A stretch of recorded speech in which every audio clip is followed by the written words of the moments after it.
Hey guys, thinking of giving yourself some adorable Minnie Mouse ears? Well, you could go with some mini buns, and they're cute and all, but they're kind of small and lack the wow factor.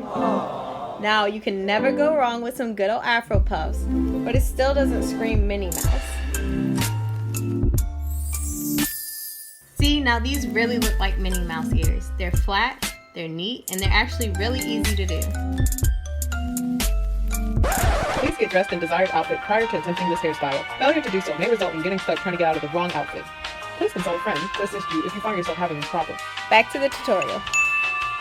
This style can actually be done on all lengths of hair, you just have to use different methods to achieve it. For shoulder length or longer, a twist out works just fine, and for shorter lengths, you'd probably need to use a braid out or the banding method. So the first method I'm going to show you is for people who have shorter hair or if you just want really big Minnie Mouse ears. And the second method is best if you have longer hair or if you have medium hair and you just want an easier way to do it. I suggest looking at both of them and seeing which one you feel like will work best for your hair. And if you just want to skip to the second method, you can just go to this time in the video after I've shown you how to do the base of this hairstyle. Okay, so to start, you'll want to separate your hair into two sections. Take one section and separate it into another two sections, but avoid trying to make a clean part. You'll want it to be like seamless, kind of invisible. And you can also gel your hair down when doing this. I just didn't do it because I'm lazy and I'm going to take this hour afterwards, so do what you feel is best. Now after that, you'll tie your hair up where you want the ear to begin at the top and where you want it to end at the bottom, if that makes any sense. Kind of just put them where you would imagine a headband to be, that way they're on top of your head. Now take a small section of your hair from the top or the bottom and stretch it across the base so you don't see that weird gap in the middle, and just bobby pin it.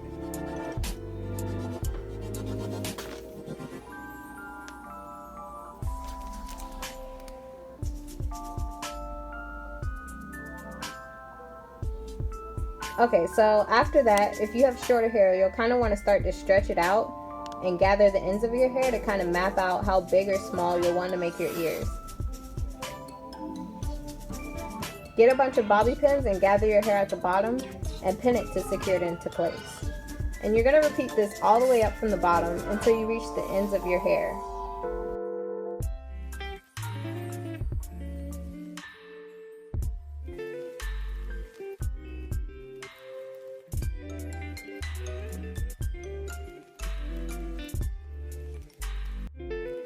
At this point, you'll want to take your hair from the other side and reach it over the end until it creates a smooth, seamless circle.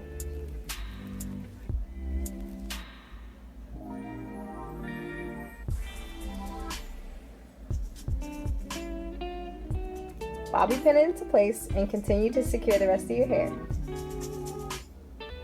Now this is optional, but you can also pin down the gaps at the top and bottom of the ear just to kind of give it more of a seamless, realistic look, but it's really up to you.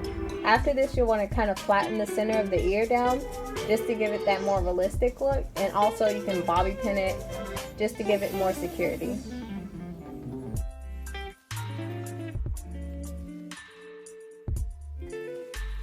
Now I'm going to show you another method that could possibly be a little bit more easier for you depending on your hair. You'll start with the same base as before, wrapping the hair to hide the gap, but this time we're going to start at the top, gripping the hair and bobby pinning it. You'll want to gently grasp the hair from the base on up to where you want the circumference of the ear to be.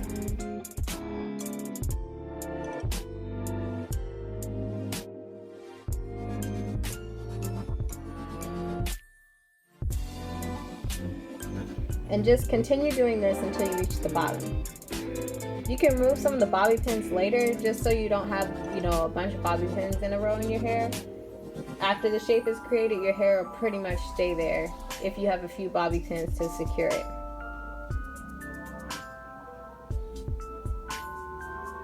Okay, so once you're at the bottom, take the remaining hair and wrap it around the base. After that, just shape it and flatten it like before and pin your hair until it looks the way you want. And that's it, guys. As a little bonus tip, I did use some black eyeshadow to define my widow's peak, because it just made it look, like Minnie Mouse. Alright, and that's it. Thank you guys for watching. Comment below what you think, if you're gonna give it a try, if it's too hard, too easy, what's my next hairstyle. Let me know. I like a challenge. And if you're new to my page, consider subscribing if you like weird, nerdy, natural hair content. And if you're already my subscriber, thank you for subscribing, and I love you so much, and thanks for coming back and watching my weird videos. Okay, love you. Bye!